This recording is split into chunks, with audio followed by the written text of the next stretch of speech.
और यह दूसरा अंदर गेट है। जो अफशा लतीफ़ कह रही हैं, हम देखते हैं खुद जाकर कि आया वो सच कह रही हैं कि नहीं। नादरीन, आप देख रहे हैं इस टाइम दरवाजे पे ताला लगा हुआ है। हमने दरवाज़ा भी खड़काया लेकिन अंदर से कोई जवाब नहीं आया। कभी यहाँ 50 से 60 बच्चियाँ हुआ करती थी। जो अफशा लतीफ़ कह रही हैं कि अब उन बच्चियों का कुछ पता नहीं कि उन्हें ज़मीन निकल गई कि आसमान खा गया। नादरीन, जूम मीडिया का काम फैसला करना नहीं है। मैं राजा बुशारत से और अजमल चीमा से भी ये दरख्वास्त करूंगा कि अगर वो अपना मौक़िफ़ देना चाहते हैं तो जूम मीडिया का प्लेटफॉर्म उनके लिए भी हाजिर है।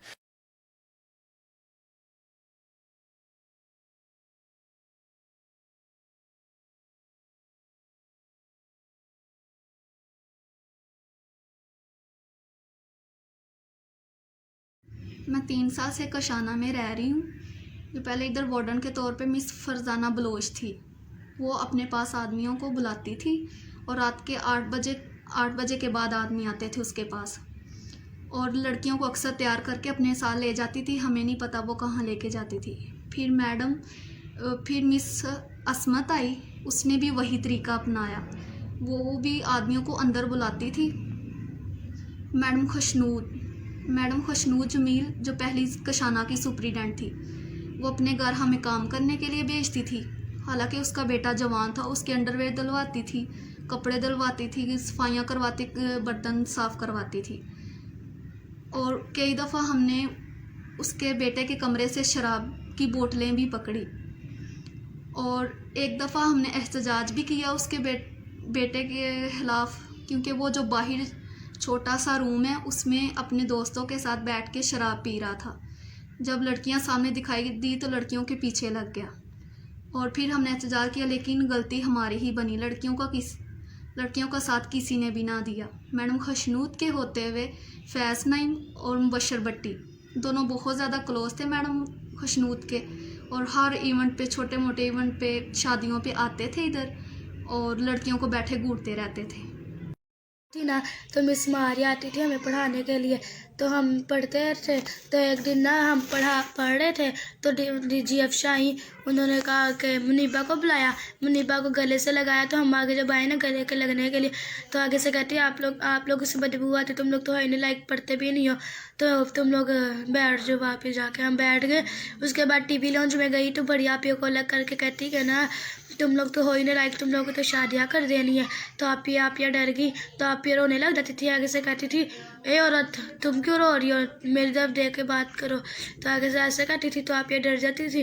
तो एक दिन ना मिस असमत कहते हुए, मिस असमत ने ना मिस असमत ही एक आदमी आता था। तो हमें ऊपर भेज देती थी मैडम खुशनूद, और मिस असमत नीचे रहती थी ऑफिस में। उसके बाद फिर शादियों का उन्होंने कह दिया, शादियों का कह दिया। उसके बाद फिर शादियों के लिए 3-4 लड़के आए। इन सब को ना तैयार वगैरह करवा के नीचे ले आए। तो इन सबको टच किया लड़कों ने। तो मिनाहिल और मारिया जो थी वो ऊपर आ गई डर के। जो सवेरा, फरजाना, सानिया और आमना बोला थी, वो बैठी रहती थी काफ़ी देर तक, रात तक बैठी रहती थी काफ़ी देर तक। तो लड़के भी बैठे रहते थे और हमें नीचे ही नहीं आते थे। ना हमें खाने का कुछ, ना नीचे आने ही नहीं देते थे। हमें कहते थे ऊपर ही रहो, खाना खा रहे ऊपर ही। खाना भी हमें बरामदे में रहते थे उस टाइम। तो लड़कों की उम्र क्या, कितने थे लड़के थे या क्या आज थी उनकी? आदमी थे 50-60 साल उम्र थी। तो तुम लोग पूछते नहीं थे कौन है ये बड़ी आपियों से? हाँ, वो कहती नहीं थी कौन है ये? कहती थी।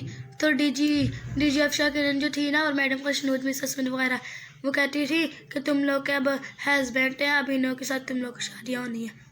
तुम लोग के माँ बाप को भी नहीं बताना कि तुम लोग किसके साथ शादी हुई। मेरा नाम अनीबा है। मैं कशाना में रहती हूँ।